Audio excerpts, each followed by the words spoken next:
Bismillahirrahmanirrahim. Assalamualaikum warahmatullahi wabarakatuh. Alhamdulillahirabbil alamin wassalatu wassalamu ala asrofil anbiya'i wal mursalin wa ala alihi washabihi ajmain amma ba'du. Yang terhormat Ibu Paringsi SEMM selaku dosen pembimbing pada mata kuliah perilaku organisasi dan teman-teman yang saya banggakan. Pertama-tama marilah kita panjatkan puji syukur kehadirat Allah Subhanahu wa taala karena berkat rahmat dan hidayatnya kita bisa melakukan perkuliahan pada hari ini dalam keadaan sehat walafiat.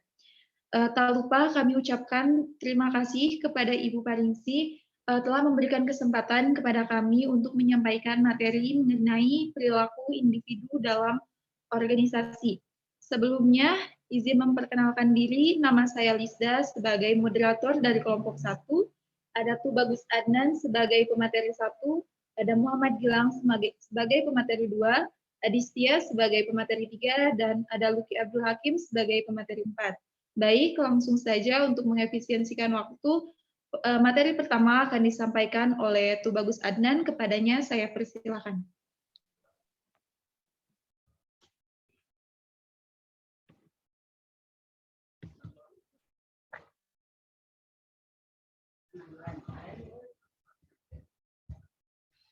Baik, untuk materi pertama yaitu tentang definisi perilaku dan individu. Perilaku, menurut Wikipedia, perilaku adalah tindakan atau gerakan bahasa tubuh yang dilakukan oleh individu, organisme, sistem dalam hubungan mereka dengan lingkungannya yang melibatkan sistem lain dan organisme di sekitar mereka. Dan definisi individu yaitu individu adalah satu organisme tunggal yang hidupnya berdiri sendiri dan bersifat bebas. Dalam sosiologi, individu adalah unit terkecil pembentuk suatu masyarakat yang tidak bisa dibagi-bagi menjadi lebih kecil. Dan selanjutnya ada definisi perilaku individu. Perilaku organisasi adalah ilmu yang mempelajari tentang perilaku individu dalam organisasi atau kelompok tertentu yang disebabkan oleh pengaruh organisasi terhadap manusia. Begitu pula sebaliknya. Suryani, 2019. Perilaku individu merupakan fungsi dari interaksi antara seseorang atau individu dengan lingkungannya. Perilaku individu dipengaruhi oleh lingkungan sebagai tempat berinteraksinya. Setiap lingkungan tentu mempunyai ciri khas terhadap perilaku individu yang ada di dalam organisasi. Wijaya tahun 2017.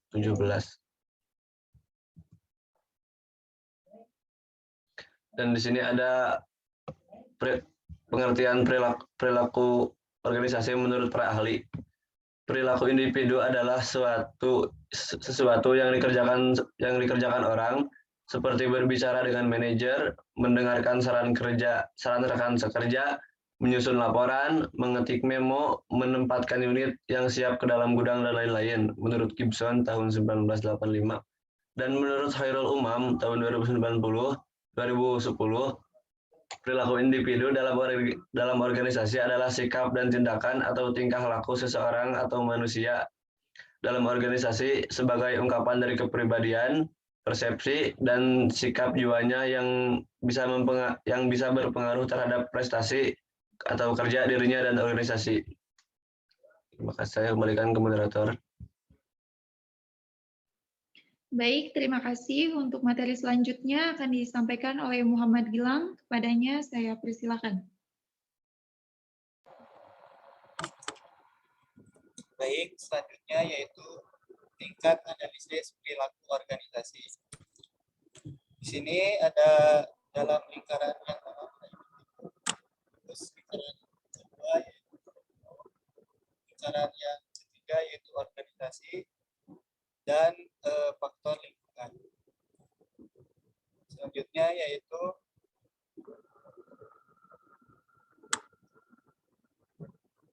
analisis perilaku organisasional. Yang pertama yaitu dalam tingkat individu. Organisasi merupakan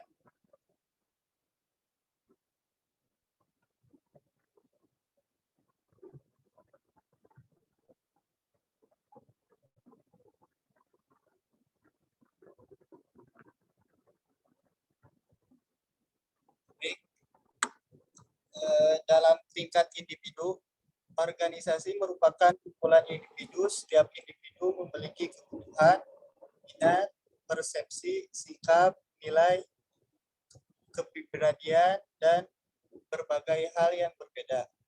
Selanjutnya yaitu dalam tingkat kelompok. Kelompok terdiri dari 2 individu atau lebih. Kelompok memiliki norma, budaya, sikap, etika, dan hal lain yang tersendiri serta membentuk pola perilaku kelompok. Selanjutnya yaitu dalam tingkat organisasi, sama seperti kelompok, organisasi juga memiliki norma budaya dan hal lainnya yang tersendiri dan membentuk pola perilaku organisasi. Perbedaan individu dan kelompok. Dasar-dasar perilaku individu. Perilaku individu pada dasarnya dibentuk oleh kepribadian, pengalaman, dan pengalamannya. Yaitu ke-1 yaitu karakteristik biografis, yang kedua kepribadian, yang ketiga kemampuan, dan yang keempat pembelajaran. Saya kembalikan lagi ke moderator. Baik, terima kasih. Untuk materi selanjutnya akan disampaikan oleh Adistia. Kepadanya saya persilahkan. Baik, terima kasih kepada moderator. Yang pertama di sini ada karakteristik biografis. Usia yang pertama.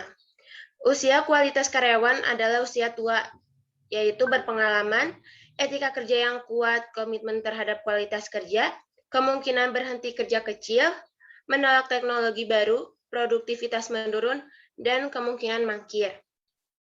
Yang kedua, jenis kelamin. Tidak ada perbedaan yang konsisten antara pria dan wanita dalam kemampuan memecahkan masalah, keterampilan analisis, dorongan kompetitif, motivasi, sosialibilitas, dan kemampuan belajar.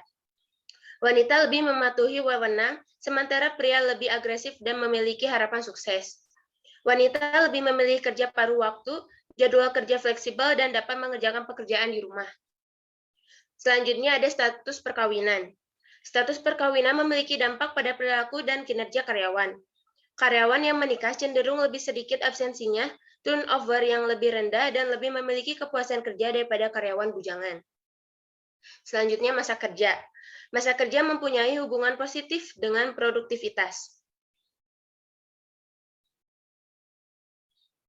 Next. Yang kedua, kemampuan. Ialah kapasitas seseorang untuk melaksanakan beberapa kegiatan dalam satu pekerjaan.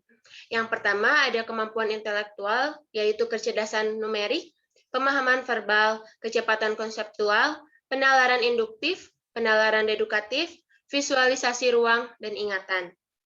Yang kedua ada kemampuan fisik, kekuatan dinamis, kekuatan statistis, keluasan ekstern, koordinasi tubuh, stamina, kekuatan tubuh, keseimbangan, dan keluasan dinamis.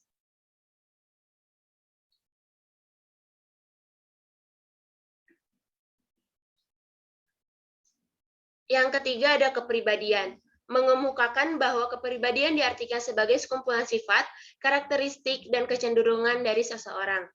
Faktor kompleks yang membentuk kepribadian seseorang mempengaruhi cara orang tersebut menyesuaikan diri dengan lingkungan yang berbeda. Pikirkan kepribadian sebagai bagian yang saling berhubungan secara dinamis, yang bertindak sebagai beberapa penentu perilaku manusia yang kompleks.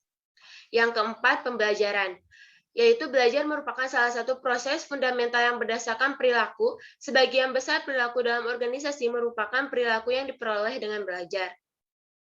Belajar menurut pendapat Gibson et al. Tahun 1986 didefinisikan sebagai proses terjadinya perubahan yang relatif tetap dalam perilaku sebagai akibat dari praktek.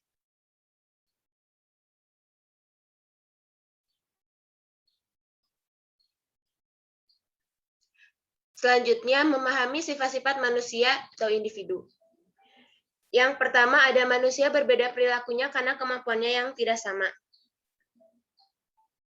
Maksud dari ini adalah, prinsip dasar kemampuan sangat penting diketahui untuk memahami mengapa seseorang berbuat dan berperilaku berbeda dengan yang lain.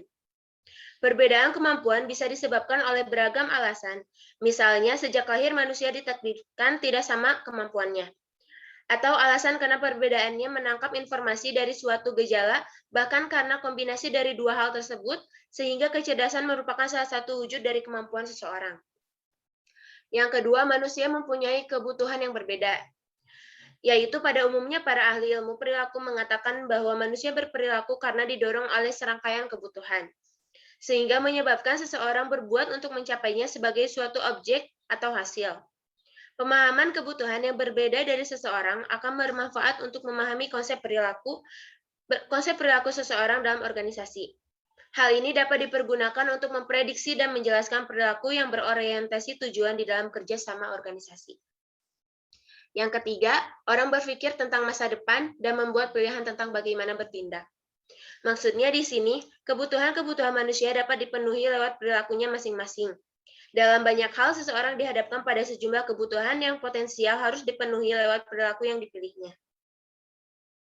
Untuk menjelaskan hal tersebut, dapat dipergunakan teori ekspektansi yang memiliki proposisi sederhana bahwa seseorang memilih suatu perilaku tertentu karena keyakinannya bahwa hal tersebut dapat mengarahkannya untuk mendapatkan suatu hasil tertentu. Atau teori ini berdasarkan suatu anggapan yang menunjukkan bagaimana menganalisa dan meramalkan rangkaian tindakan apa yang akan diikuti seseorang jika ia mempunyai kesempatan untuk membuat pilihan mengenai perilakunya. Yang keempat, seseorang memahami lingkungannya dalam hubungannya dengan masa lalu dan kebutuhannya. Memahami lingkungan adalah suatu proses aktif di mana seseorang mencoba membuat lingkungan memiliki arti baginya. Proses aktif ini melibatkan seseorang individu mengakui secara selektif aspek-aspek yang berbeda dari lingkungan, menilai apa yang dilihatnya dalam hubungannya dengan pengalaman masa lalu, dan mengevaluasi apa yang dialami dalam kaitannya dengan kebutuhan-kebutuhan dan nilai-nilainya. Yang kelima, seseorang mempunyai reaksi-reaksi senang atau tidak senang. Manusia jarang bertindak netral mengenai sesuatu yang mereka ketahui dan alami, dan cenderung untuk mengevaluasi sesuatu tersebut dengan cara senang atau tidak senang. Perasaan senang dan tidak senang akan menjadikan seseorang berbuat dengan orang lain dalam menanggapi sesuatu hal. Seseorang bisa puas dengan gaji tertentu di tempat tertentu, sedangkan orang lain pada tempat yang sama merasa tidak puas. Hal tersebut dapat timbul dari perbedaan dari sesuatu yang diterima dengan sesuatu yang diharapkan seharusnya diterima. Terkadang orang mempunyai salah persepsi terhadap suatu hasil yang dicapai oleh orang lain. Selanjutnya, yang terakhir, banyak faktor yang menentukan sikap dan perilaku seseorang. Banyak faktor yang menentukan sikap dan perilaku seseorang, yaitu perilaku seseorang ditentukan oleh banyak faktor, kemampuan, kebutuhan, pengharapan, atau lingkungannya. Karenanya, organisasi terkadang menemui kesulitan dalam menciptakan keadaan yang memimpin ke arah tercapainya efektivitas pelaksanaan kerja. Sebagai contoh, tugas pelatih sepak bola selain harus merancang permainan yang efektif, tapi bermain yang baik dan faktor keberuntungan juga dapat berpengaruh di dalam permainan yang efektif. Baik, saya kembalikan ke moderator. Baik, terima kasih. Untuk materi yang terakhir akan disampaikan oleh Luki Abdul Hakim. Kepadanya saya persilahkan. Baik, langsung saja materinya. Yang pertama ada pendekatan-pendekatan untuk memahami perilaku. Ada beberapa hal pendekatan yang dikembangkan oleh para ahli ilmu perilaku manusia yang berinteraksi dengan lingkungannya. Pemahaman tersebut biasanya dikelompokkan atas 3 pendekatan, yaitu pendekatan kognitif, pendekatan penguatan, dan pendekatan psikoanalitis. Yang pertama ada pendekatan kognitif. Pada dasarnya, pendekatan kognitif menekankan pada peranan individu dalam hubungannya dengan lingkungan. Pendekatan ini meliputi kegiatan-kegiatan mental yang sadar seperti berpikir, mengetahui, memahami, dan kegiatan konsepsi mental, misalnya sikap, kepercayaan, dan pengharapan. Yang semuanya itu merupakan faktor yang menentukan di dalam perilaku. Dalam pembahasan tentang teori kognitif, ada 3 hal utama, yaitu yang pertama ada elemen, yang kedua ada kognitif, struktur kognitif, dan fungsi kognitif. Yang pertama ada elemen kognitif.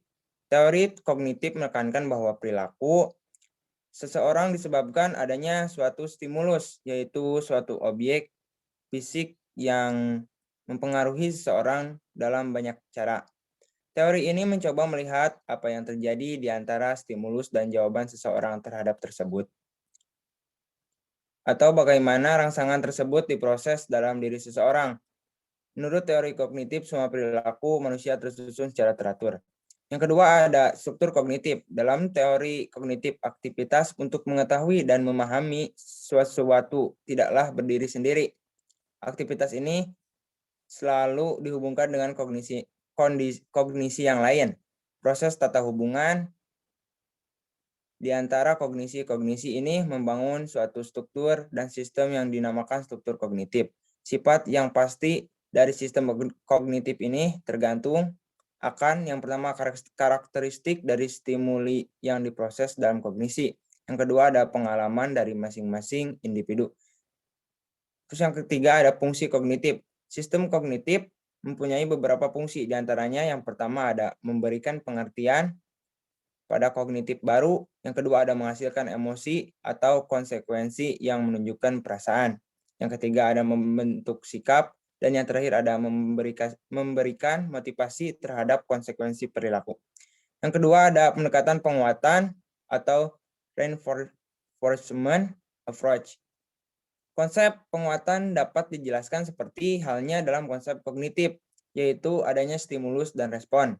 Namun, dalam konsep kognitif terdapat kognisi sedang pada konsep penguatan terhadap faktor penguat yang dinamakan reinforcer. Kegiatan penguatan menjelaskan bahwa stimulus adalah sesuatu yang mengubah perilaku seseorang, yang dapat berupa benda atau materi dan dapat diukur atau diamati. Pendekatan psikoanalitis, dalam pendekatan ini dikemukakan bahwa perilaku manusia dikuasai oleh kepribadiannya. Pelopor pendekatan psikoanalitis adalah Sigmund Freud. Sumbangan Freud dalam bidang psikologi sangat besar, termasuk konsep tentang tingkat ketidaksadaran dari kegiatan mental. Kepribadian merupakan sistem yang dinamis yang memberikan dasar bagi semua perilaku yang saling berhubungan dan seringkali berlawanan konflik, yaitu ID, ego, dan superego. Yang pertama ada konsep ID. ID dilukiskan sebagai harapan atau keinginan yang kuat yang berasal dari insting psikologi manusia sejak lahir dan memerlukan pemuasan dengan segera tanpa dibatasi alasan etika, moral, ataupun logika. ID merupakan suatu upaya untuk mendapatkan kesenangan, pemuasan, dan penghargaan yang diwujudkan lewat libido dan agresi. Konsep superego merupakan kekuatan moral kepribadian yang merupakan sumber norma atau standar tidak sadar yang menilai semua aktivitas ego dan mampu menetapkan suatu norma yang memungkinkan ego memutuskan apakah sesuatu ini benar atau salah. Superego dapat berkembang dan dari saling interaksi antara ego dan masyarakat. Konsep ego, jika ID digambarkan sebagai sumber ketidaksadaran manusia, maka ego merupakan sumber rasa sadar yang mewakili logika dan dihubungkan dengan prinsip-prinsip realitas. Ego merupakan subsistem yang berfungsi ganda, yaitu melayani dan sekaligus mengendalikan dua subsistem yang lain, ID dan superego, dengan cara berinteraksi dengan lingkungan luar. Next. Lalu selanjutnya ada manfaat perilaku organisasi untuk individu. Perilaku organisasi akan membantu setiap individu dalam memahami perilaku mereka sendiri dan juga orang lain yang berada di dalam organisasi, sehingga bisa meningkatkan hubungan interpersonal antara setiap individu yang berada di dalam organisasi tersebut.